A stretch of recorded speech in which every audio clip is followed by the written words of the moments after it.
Bab 20. Dia milikku sekarang, dan kontraknya tidak bisa dibatalkan. Mengapa kamu tidak tanya kepadanya jika kontrak itu dibatalkan oleh Windy ataupun orang lain selain Windy, maka apa yang akan terjadi? Kenan masih berada di tempat tidurnya dan bersandar dengan santai.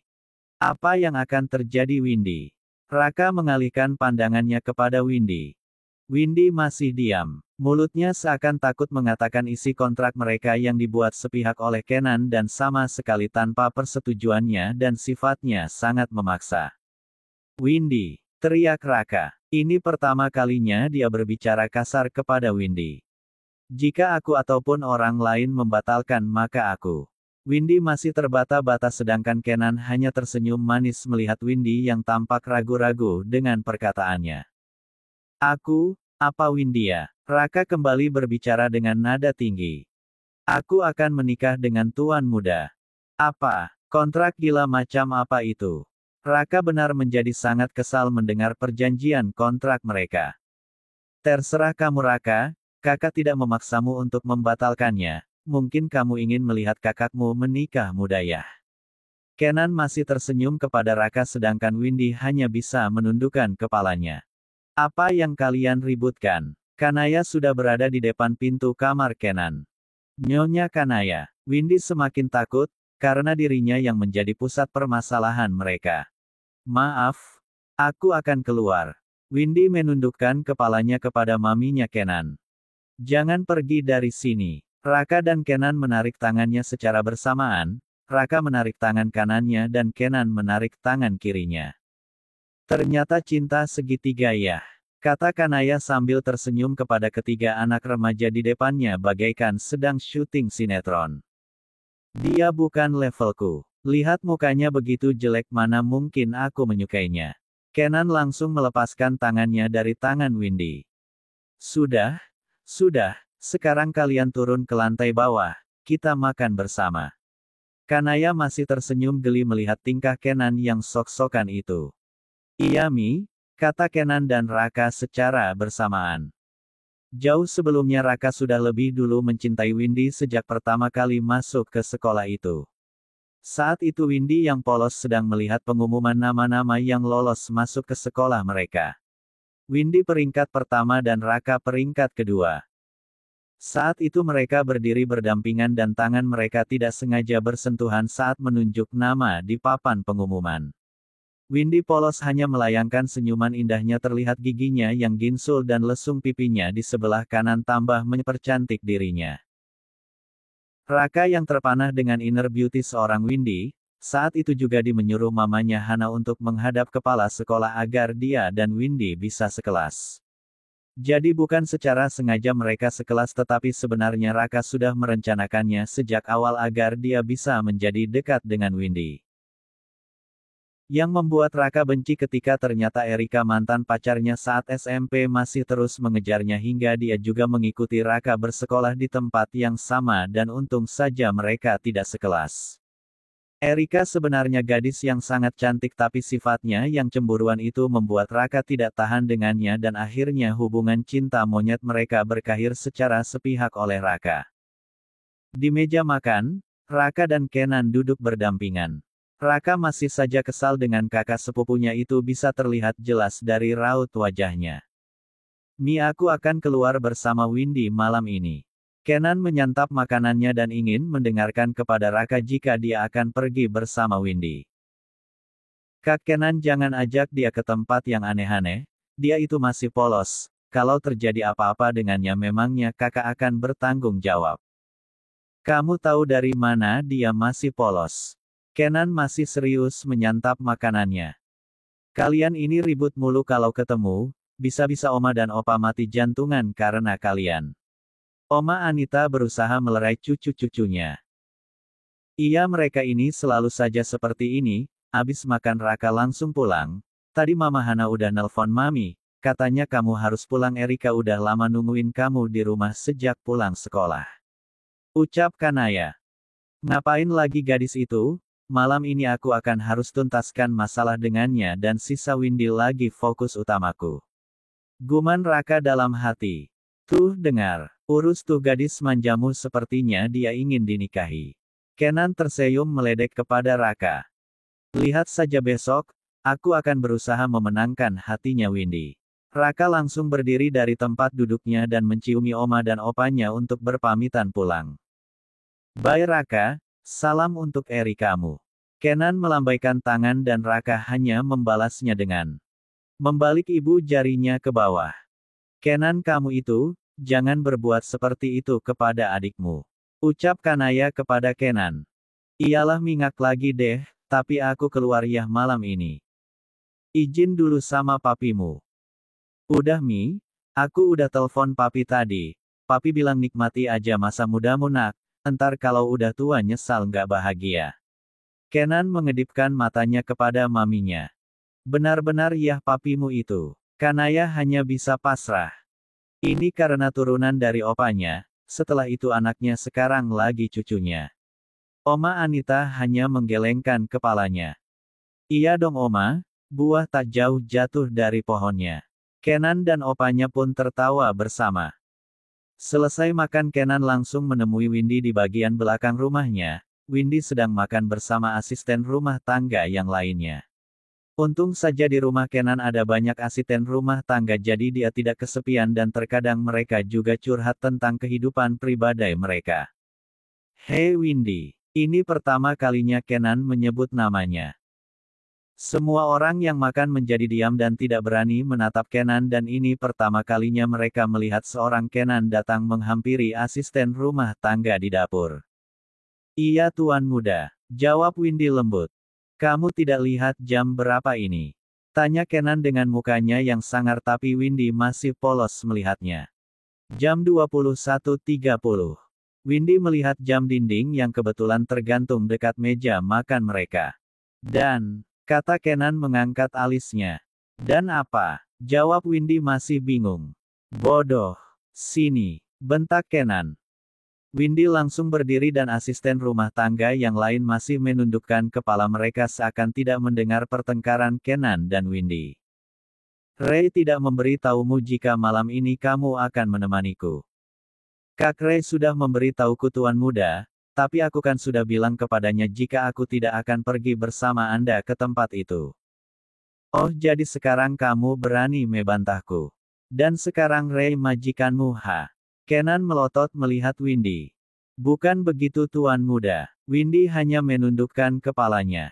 Cepat ikut aku. Kenan menarik tangannya dengan kasar sedangkan Windy hanya bisa pasrah mengikuti langkah kaki Kenan.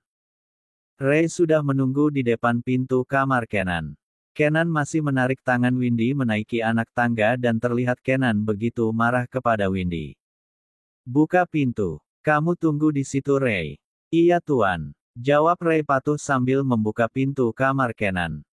Kenan masuk dan menjatuhkan tubuh Windy di atas tempat tidurnya. Tuan mau apa? Windy sudah terlihat panik. Kenan naik di atas tempat tidur dan menindih tubuh Windy tapi tidak begitu rapat karena Kenan masih menahan tubuhnya dengan kedua tangannya. Windy menutup matanya pasrah karena sangat tidak mungkin dia menolak tubuh Kenan yang lebih besar dari tubuhnya. Ini untuk sifatmu yang keras kepala. Kenan mencium kening Windy dengan lembut dan kembali berdiri sambil tersenyum kepada Windy yang masih menutup matanya. Ternyata dia memang masih polos. Guman Kenan dalam hati. Cepat ganti bajumu dengan baju yang Ray berikan padamu. Jika kamu masih membantah, aku akan melakukannya sekali lagi dan tentu akan turun ke sini. Kenan menyentuh bibirnya sendiri. Windy hanya mengintipnya dari selah jarinya dan tahu apa yang Kenan maksud. Baik tuan muda, maafkan aku. Windy langsung bangun dan berlari menuju kamarnya untuk mengganti pakaian. Ray yang berada di depan pintu hanya bisa melihat Windy dengan sedih karena dia tahu apa yang akan dilakukan tuan mudanya kepada gadis polos seperti Windy. Di dalam kamar, Windy mengambil tisu basah dan membersihkan keningnya sambil menatap cermin. Air matanya jatuh membasahi kedua pipinya. Ciuman pertamaku ternyata diambil oleh laki-laki brengsek itu. Semua rencanaku gagal untuk menjaga first kiss-ku untuk calon suamiku. Windy masih mengomel dan pikirannya langsung kembali ke Kenan yang akan marah jika dia harus menunggunya lama. Windy membuka tas kecil yang berisikan baju yang akan dia kenakan. Ya ampun, ini baju atau hanya kain yang tidak selesai dijahit. Aku tidak percaya Kak Ray membeli ini untukku. Bagaimana aku harus keluar dengan baju seperti ini? Tok, tok, tok. Windy, apa kamu sudah selesai? Tunggu Kak Ray, sedikit lagi aku selesai. Windy masih berhias dengan peralatan lengkap yang dibelikan oleh Ray. Windy hanya memoles wajahnya dengan sedikit make up ringan karena sebenarnya tanpa make up pun dia sudah terlihat sangat cantik. Aku siap. Windy keluar dari dalam kamar. Ray dan Kenan sudah berdiri di depan kamarnya dan mereka berdua, Kenan dan Ray, sangat terkejut dengan penampilan Windy yang sungguh luar biasa malam ini. Windy, kamu sangat cantik, aku tidak bohong, ini ungkapan hatiku yang paling dalam. Gombal Ray dan takjub dengan penampilan Windy. Makasih Kak Ray, jawab Windy tersipu malu. Rendah sekali levelmu Ray, gadis seperti dia banyak di klub malam berkeliaran. Kata Kenan. Dia gadis yang cantik dari luar dan dalam, pantas saja Raka tergila-gila dengannya. Kenan hanya bisa memuji dalam-dalam hati melihat Windy berubah jadi Cinderella malam ini. Ayo Windy. Ray memegang tangan Windy. Ray, apa yang kamu lakukan? Bentak Kenan. Mengandeng tangannya, tuan muda, bukannya kami terlihat pantas jika seperti ini. Katakan jika kamu masih ingin makan Ray. Baiklah tuan muda. Ray langsung melepaskan tangannya. Windy, panggil Kenan.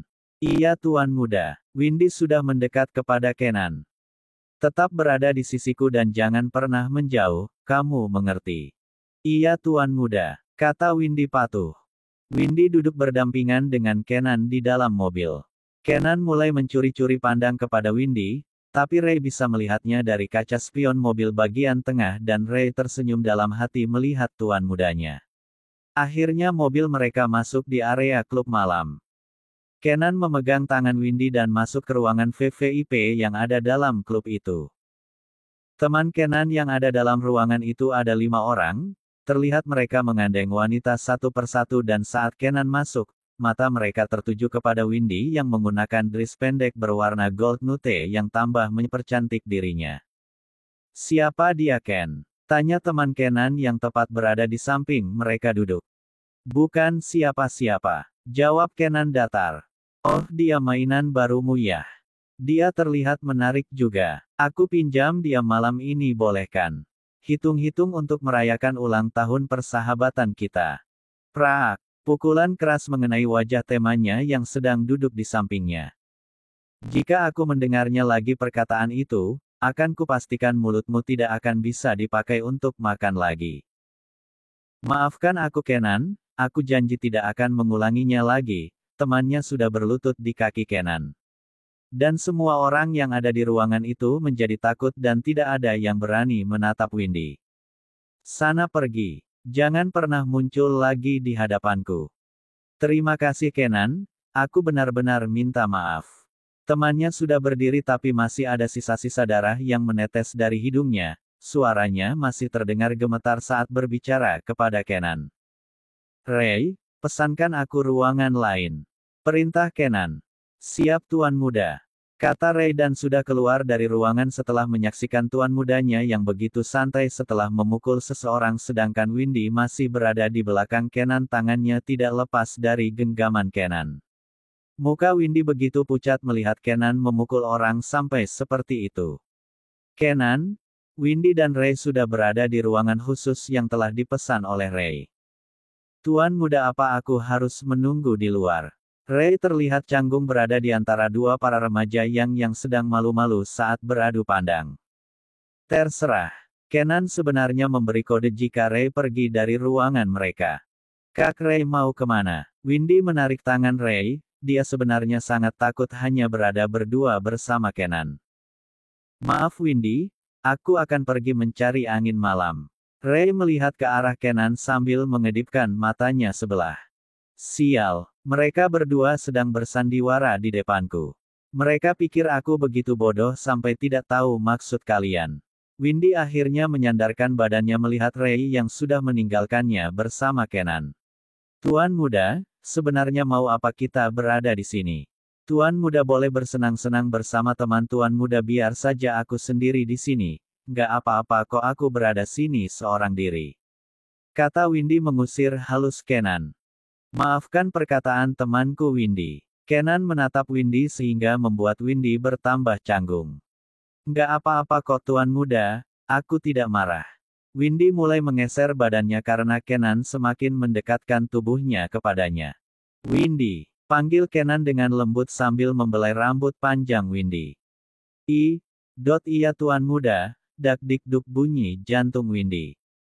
Mulai sekarang panggil aku Kak Kenan. Kenan membelai rambutnya. Tapi tuan, itu perintah, Windy, ucap Kenan. Baiklah tuan, maksudku Kak Kenan. Astaga, tangan tuan muda bengkak. Windy panik. Memang tangan Kenan agak sedikit bengkak saat memukul temannya dengan keras. Windy langsung memegang dan mengurut tangan Kenan dengan lembut, tapi pandangan Kenan belum beralih. Dia masih terus menatap Windy. Apa ada yang salah dengan wajahku?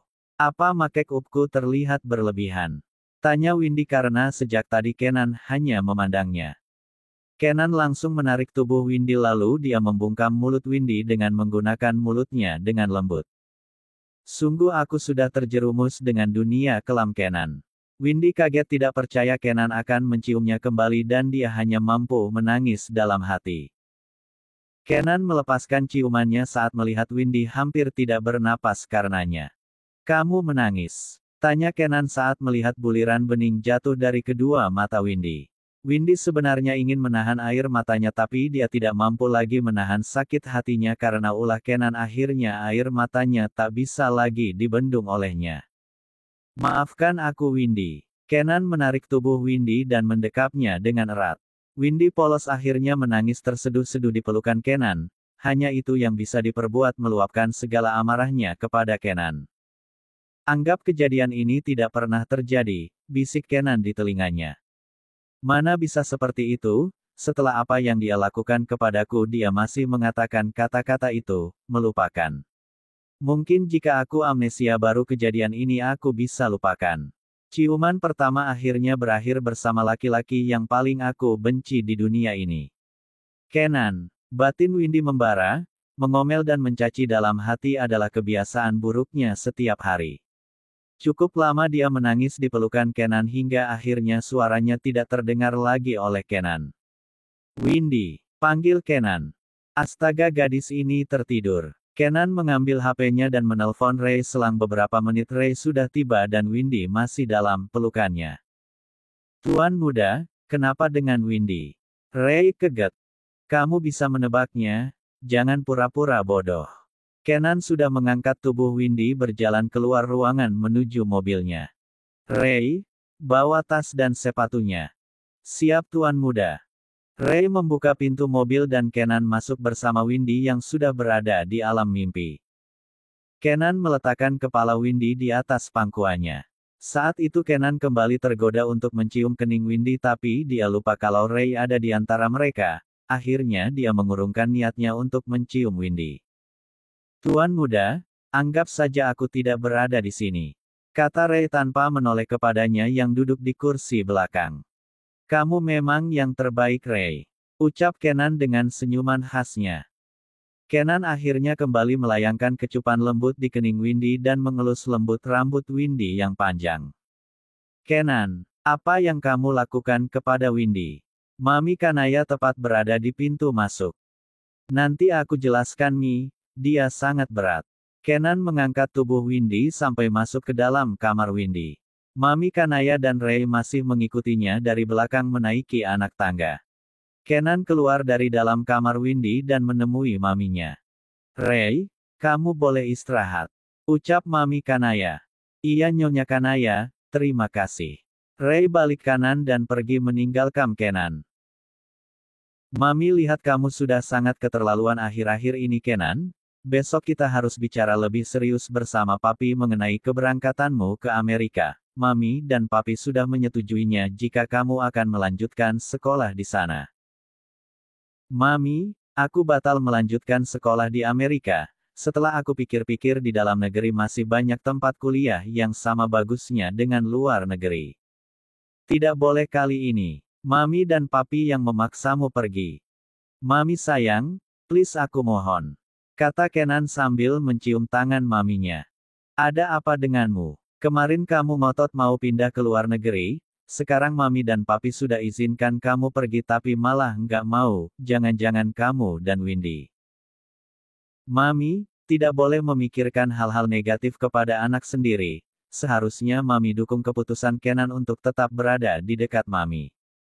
Sudah, pergilah tidur. Kamu pikir ini jam berapa? Mami peringatkan sekali lagi jangan membuat ulah, Windy itu masih polos, mami tidak ingin dia berubah ke arah negatif karena ulahmu. Iya Mi, aku tahu batasannya. Pelukan manja Kenan mengakhiri percakapan mereka. Dan sampai kapan kamu berani tidur sendiri? Mami takut kamu. Ayolah Mami Kenan sangat lelah. Besok saja dibahas mumpung hari libur. Baiklah. Selamat malam mamiku sayang. Selamat malam anak manjanya Mami. Mami, Kenan langsung memasang muka cemberut. Kali ini Kenan tidur sendiri di kamarnya. Kenan berusaha menutup matanya dan membolak-balikan tubuhnya tapi matanya tidak bisa terpejam sama sekali. Akhirnya Kenan pindah ke kamar Windy dan tidur di sampingnya barulah dia bisa tertidur pulas. Kenan sejak kecil tidak pernah tidur sendiri selalu ada orang yang menemaninya jadi dia sangat takut untuk tidur sendiri walaupun sudah sebesar ini.